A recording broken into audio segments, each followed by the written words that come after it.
So hello everyone, once again welcome back to my channel. My name is Amit और आप देख रहे हैं अमित मेडिकल प्रेप। तो आज की इस वीडियो में क्लास 11th बायोलॉजी का द लिविंग वर्ड चैप्टर लेकर आया हूं, जो कि एग्जाम पॉइंट ऑफ व्यू से बहुत ही इंपॉर्टेंट है। इससे एमसीक्यू भी बनते हैं। यदि आप BSc nursing, paramedical, ANM, GNM किसी भी स्टेट से हैं, यदि आप प्रिपरेशन कर रहे हैं तो ये वीडियो आपके लिए बहुत ही हेल्पफुल होने वाली है। तो सबसे पहले हम जान लेते हैं लिविंग वर्ल्ड। लिविंग वर्ल्ड होता क्या है? सबसे पहले हम जान लेते हैं लिविंग। लिविंग होता क्या है?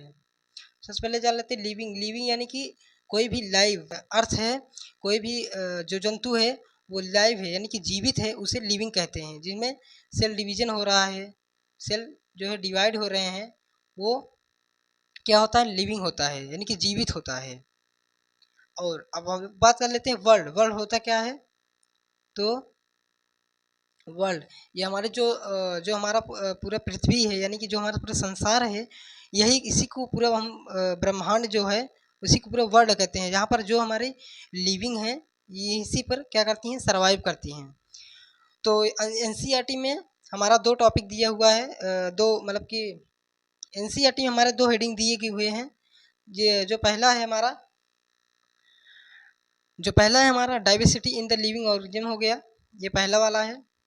एंड 1.2 है जो है टेक्सोनोमिक कैटेगरी है, ये हो गया नंबर दूसरा है हमारा। तो सबसे पहले हम देख लेते हैं diversity in the living world होता क्या है। इफ यू लुक या see around you will see a large variety of the living organism. जब हम अपने आसपास बहुत सारे लार्ज यानी कि लार्ज वेराइटी के बहुत सारे प्रकार के लिविंग ऑर्गेनिज्म देखते हैं, तो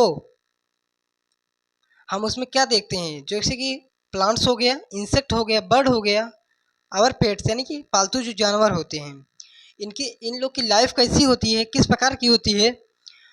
तो सबसे पहले हम बात कर लेते हैं व्हाट इज लाइफ। लाइफ होती क्या है इनकी? तो life is a unique complex organisations molecules, मतलब कि एक बहुत ही कॉम्प्लेक्स फॉर्म में जो होता है उनकी एक लाइफ होती है। जिसमें होता क्या क्या है, जिसमें वो क्या क्या क्या करते हैं, कैसे सर्वाइवल करते हैं।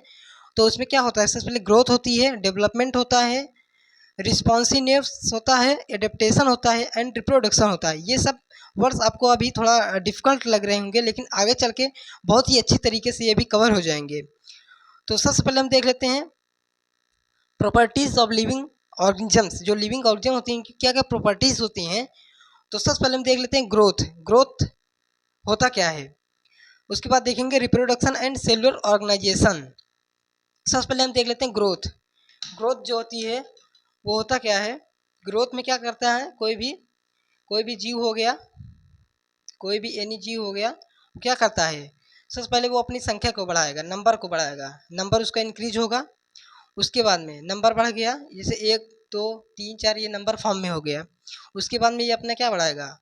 डेंसिटी, यानी डेंसिटी नहीं, वो अपना द्रव्यमान बढ़ाएगा, द्रव्यमान मास यानी बड़ा मास बढ़ाएगा, नंबर बढ़ाएगा, मास बढ़ाएगा। उसके बाद ये अपनी क्या करेगा? साइज भी बढ़ाएगा। साइज धीरे धीरे अपनी साइज को इंक्रीज करेगा ऑफ द सेल, मतलब कि उनकी सेल भी उसी में डिवाइड होंगी और उसका साइज भी बढ़ेगा, उसका मास भी बढ़ेगा, उसके साथ साथ उसके जो है नंबर भी बढ़ते चले जाएंगे। तो अब हम देख लेते हैं प्लांट के बारे में, ये किस प्रकार से अपना ग्रोथ करते हैं। तो ग्रोथ बाय सेल डिवीजन, इनमें भी सेल डिवीजन होता है। कॉन्टिन्यूसली देयर लाइफ स्पेम, इनका जो होता है कोई लाइफ स्पेम नहीं होता है। ये कॉन्टिन्यूसली क्या करते हैं? ग्रोथ करते चले जाते हैं। जिस प्रकार के इनमें जो 50 साल 60 साल जो भी पुराने वृक्ष होते हैं, पेड़ होते हैं, वो क्या करते हैं? कॉन्टिन्यूसली ग्रो ही करते रहते हैं, उनका कोई भी लाइफ स्पेम नहीं होता है और ये हरदम ग्रो ही करते रहते हैं। उसके ये केस एनिमल्स में नहीं होता है। एनिमल्स में क्या होता है? जैसे कोई भी हमारा एनिमल्स हो गया, वो क्या करेगा? इनका एक सर्टेन एज होता है ग्रो करने के लिए। जैसे जैसे हमारा 20 साल या 22 साल हो गया, 22 ईयर, ये क्या करते हैं? इनके बीच में ही इतना तक ही ग्रो करेंगे। उसके बाद में क्या होता है? इनमें जो होती ग्रोथ होती है वो रुक जाती है, एक सर्टेन एज होती है। जिस प्रकार से हमारा इसमें जो होगा एज एज जिस प्रकार से इनमें बढ़ती चली जाएगी, उस प्रकार से इनमें जो होगा हमारा सेल डिवीजन जो होगा, उस प्रकार से इसमें क्या होगा? हमारा जो सेल डिवीजन होगा उसकी जो कैपेबिलिटी होगी डिवाइड होने की, वो क्या होगी? कम होगी। एज बढ़ेगा तो सेल डिवीजन की कैपेबिलिटी कम हो जाएगी। तो आगे हमारा है रिप्रोडक्शन। रिप्रोडक्शन क्या होता है उसके बारे में हम देखेंगे। तो हमारा reproduction of the progeny similar than those parent, मतलब कि रिप्रोडक्शन जब होता है किसी भी एनिमल्स में, जो होता है किसी भी जो होता है ह्यूमन में होता है, इसमें क्या होता है, इसमें क्या होता है जो हमारे प्रोजेनी जो किसी कोई भी एक बेबी जो जन्म लेता है वो क्या रहता है, सिमिलर दोज पेरेंट्स, अपने क्या रहता है पेरेंट्स से समान रहता है। रिप्रोडक्शन हमारा 2 टाइप का होता है, आप लोग जाने पहले बेसिक आप लोग इसमें पढ़ लीजिए, उसके बाद में जब हम एनसीईआरटी की डेप्थ में जब जाएंगे तो इसके बारे में पूरे एक डिटेल्स के बारे में पढ़ेंगे। सबसे पहले आप लोग रिप्रोडक्शन पढ़ लीजिए। रिप्रोडक्शन 2 प्रकार के होते हैं, sexual reproduction, asexual reproduction. Sexual में क्या होता है, हमारा मेल एंड फीमेल दोनों क्या करते हैं, फ्यूज करते हैं आपस में, उनका जो गैमीट होता है। एसेक्सुअल रिप्रोडक्शन में ओनली वन कोई पर्सन होता है, जैसे कोई भी एक हो गया, इसमें दोनों कैरेक्टर पाए जाएंगे, मेल का भी पाया जाएगा एंड फीमेल का, एक ही में मेल फीमेल दोनों का कैरेक्टर पाया जाएगा। इसमें कुछ इस प्रकार से सीन होता है। अब हम देख लेते हैं नंबर 3 हमारा जो है cellular organisation. Cellular organisation, cellular organisation में क्या होता है, organisms are the made of the cell, मतलब आप जानते होंगे कोई भी जो हमारे इस पृथ्वी पर कोई भी जीव है वो क्या रहता है, वो किसी न किसी प्रकार के सेल से बना रहता है। वो लिविंग अगर है, मान लीजिए अगर वो लिविंग है तो वो किसी न किसी प्रकार के सेल से बना ही होगा, चाहे कोई भी हो। ऑल लिविंग ऑर्गेनिज्म जो होते हैं क्या किससे बने हैं, made up of the cells. इसमें जो सेल्स हमारे होते हैं इसमें दो प्रकार के जंतु पाए जाते हैं, जिसमें सबसे पहले जो होते हैं वो यूनिसेलुलर होते हैं एंड नंबर दूसरा जो होता है हमारा मल्टीसेलुलर होता है। यूनिसेलुलर के कुछ एग्जांपल्स हैं, जैसे यूग्लिना हो गया, पैरामीशियम हो गया, अमीबा हो गया। मल्टीसेलुलर देखेंगे, मल्टीसेलुलर में क्या होता है हमारा, जैसे ह्यूमन हो गया, मंकी हो गया, और जितने भी प्रकार के हमारे इस वर्ल्ड में पाए जाने वाले बहुकोषीय जंतु जो हैं मल्टीसेलुलर हैं, वो इसी में आएंगे, मल्टीसेलुलर में ही आएंगे। अब हम देखने वाले हैं diversity in the living world. तो सबसे पहले हम देखेंगे the number and types present on the earth. इसको क्या बोलेंगे बायोडाइवर्सिटी बोलेंगे। जो हमारा इस वर्ल्ड में नंबर या टाइप्स, कोई भी नंबर हो या प्रकार हो उसका, उसको अगर मिलाएंगे, जब इस दोनों को जब मिलाएंगे उसमें क्या होगी, हमारी बायोडाइवर्सिटी कहलाएगी वो। अब हम देख लेते हैं टेक्सोनॉमी। टेक्सोनॉमी होती क्या है, टेक्सोनॉमी सिस्टमेटिक्स जो होती है study of the characterisation, identification, classification and nomenclature. इसमें क्या होता है हमारा, जो हमारा स्टडी ऑफ कैरेक्टराइजेशन, उसका जो कैरेक्टर होता है वो शो करता है, आइडेंटिफिकेशन शो करते हैं, उसको कैसे पहचानना है, किसी कोई भी जंतु है वो आइडेंटिफिकेशन से होता है, वो जंतु क्या है उसको कैसे पहचानना कैसे है वो हो जाता है। क्लासिफिकेशन मतलब कि कोई भी ऑर्गेनिज्म से, हमारा कोई भी ऑर्गेनिज्म से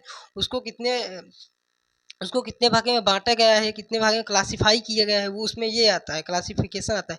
और नॉमेनक्लेचर आ जाता है, कोई भी जंतु है उसका नाम देने के लिए, नेम रखने के लिए उसमें क्या होता है, उसका नेम नॉमेनक्लेचर होता है। सबसे पहले हम जान लेते हैं ये सिस्टमेटिक्स वर्ड होता क्या है, टेक्सोनॉमी होती क्या है।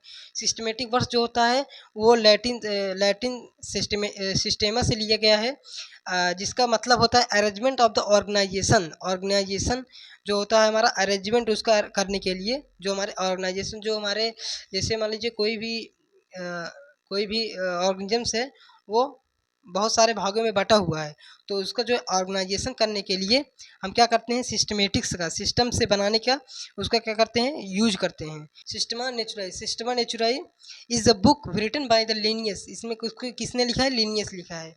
अब आप लोग एक बहुत ही इंपॉर्टेंट याद रखिएगा, एग्जाम पॉइंट ऑफ व्यू से बहुत ही ज़्यादा इंपॉर्टेंट है ये हमारा। Number of the species described 1.7 to 1.8 million, ये हमारा बहुत ही इंपॉर्टेंट हो जाता है। यूपी सीनियर सीपेट और बहुत सारे नर्सिंग एग्जाम में पूछे जाते हैं ये। और उसके बाद हम आ जाते हैं कैरेक्टराइजेशन मतलब होता क्या है, it is the understanding external and internal structure, मतलब कि कोई भी ऑर्गेनिज्म से उसका एक्सटर्नल और इंटरनल जो हमारी स्टडी उसके अंदर की जाती है कैरेक्टराइजेशन के, मतलब उसका यही मतलब होता है, study of a cell developing process, ecological information, मतलब कि स्ट्रक्चर ऑफ द सेल। सबसे पहले उसमें स्ट्रक्चर ऑफ द सेल देखेंगे, उसका सेल का स्ट्रक्चर क्या होता है। उसके बाद हम देखेंगे डेवलपिंग प्रोसेस, उसका क्या डेवलपमेंट कैसा होता है। फिर उसके बाद हम देखेंगे इकोलॉजिकल प्रोसेस, तो हमारा कैरेक्टराइजेशन हो गया है। अब हम सेकेंड टॉपिक देखेंगे, जो दूसरा नंबर है वो होता है, क्या होता है, आइडेंटिफिकेशन होता है। आइडेंटिफिकेशन का क्या मतलब होता है? सबसे पहले इसमें क्या होता है, नॉमेनक्लेचर होता है। नॉमेनक्लेचर मतलब होता है किसी भी ऑर्गेनिज्म से उसका नेम से, उसके नेम से पहचानना, उसको क्या करना, आइडेंटिफाई करना। Only possible organisms described correctly, मतलब कि किसी भी ऑर्गेनिज्म से उसको क्या करना, करेक्टली डिस्क्राइब करना, मतलब उसको जब नाम रहेगा तो उसको करेक्टली क्या होगा, डिस्क्राइब किया जा सकता है। अब हम जान लेते हैं क्लासिफिकेशन क्या होता है। मेरा थर्ड नंबर है, क्लासिफिकेशन क्या होता है? It is a grouping of organisms या कैटेगरी, जिसको टेक्सा भी बोलते हैं, बेस्ड ऑन द कैरेक्टर्स, मतलब कि उसका जो कैरेक्टर शो करेगा उसी हिसाब से उसको क्या करेंगे, उसको क्लासीफाई करेंगे। जो उसका कैरेक्टर होगा उसी हिसाब से क्या करेंगे, उसको क्लासीफाई करेंगे। तो मेरा चौथा नंबर आ जाता है नॉमेनक्लेचर। नॉमेनक्लेचर में क्या होता है? नॉमेनक्लेचर में हम किसी भी ऑर्गेनिज्म से, कोई भी ऑर्गेनिज्म है, ऐसे मान लीजिए कोई भी ऑर्गेनिज्म से, इसका नेमिंग करेंगे, क्या करेंगे, इसका नाम देंगे हम, ठीक है। तो इसमें हम क्या करेंगे, nomenclature, it is a providing standardized name to organisms such that the particular organisms, इसमें क्या करेंगे हम कि उसको कोई स्टैंडर्डाइज नेम्स देंगे, उसको नेम से वही जाना जाएगा, क्योंकि वो जो ऑर्गेनिम्स होगा एक पार्टिकुलर ऑर्गेनिम्स बन जाएगा, जिससे कि उसको पहचानने में, उसको इस्टेब्लिश करने में बहुत ही मदद मिलेगी। तो अब हम जान लेते हैं, आप लोग जानते होंगे बाइनोमियल नॉमेनक्लेचर किसने दिया था? तो ये दिया था कैरोलस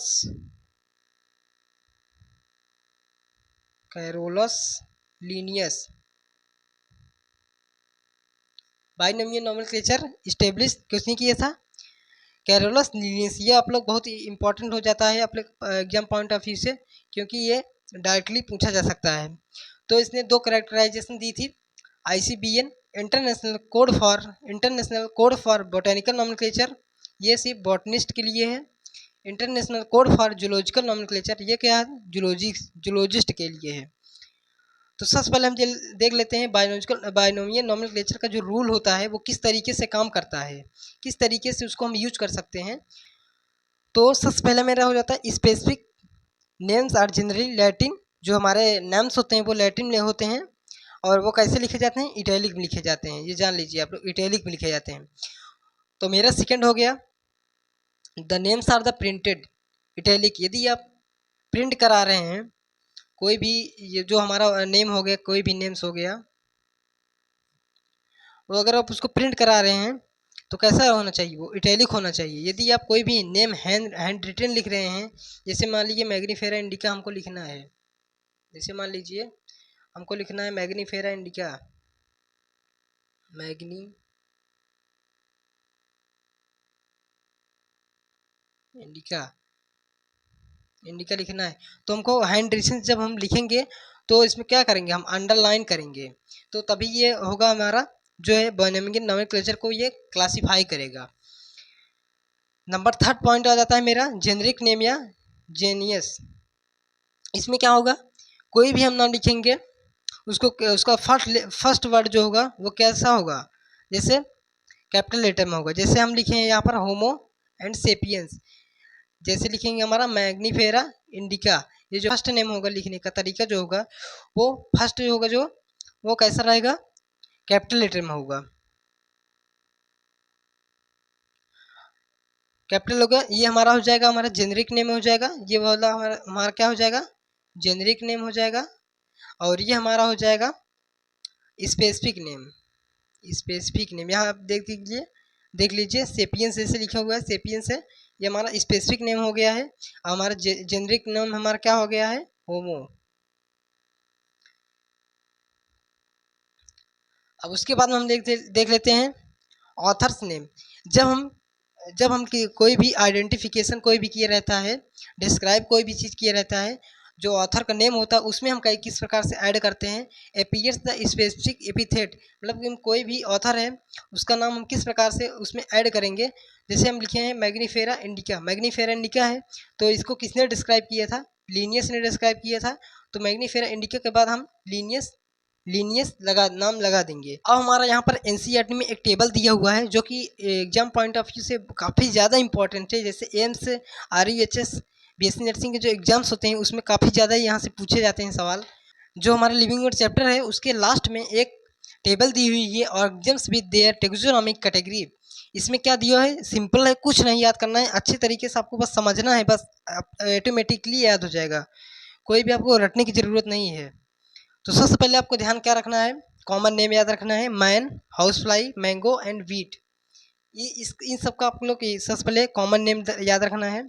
उसके बाद देख लेना है इसका बायोलॉजिकल नेम। बायोलॉजिकल नेम में कुछ नहीं है, सबसे पहले मैन है, होमो सेपियंस जुड़ गया है, हाउस फ्लाई है, मस्सा डोमेस्टिका जुड़ गया है, मैंगो है, मैग्नीफेरा इंडिका जुड़ गया है, वीट है, ट्राइकम सटाइवा जुड़ गया है, बस और कुछ नहीं है। अब इस पे जो है genus, family, order, class, phylum, इसके बारे में इसी में से जो है तो हमारा क्या होता है, अलग अलग क्लासीफाई होते चला जाता है। जैसे जीनस हो गया हमारा होमो, फैमिली हमारा क्या होगी, सेपियंस होगी, जैसे हम बताए तो उसमें होमो सेपियंस, तो अलग अलग हो जाता है हमारा, ये जीनस हो जाती है, ये फैमिली हो जाती है। ऑर्डर किस ऑर्डर से क्लासीफाई करता है हमारा, प्रीमाता, क्लास जो होती है मैमिलिया हो जाती है, फाइलम हो जाता है हमारा कॉर्डेटा।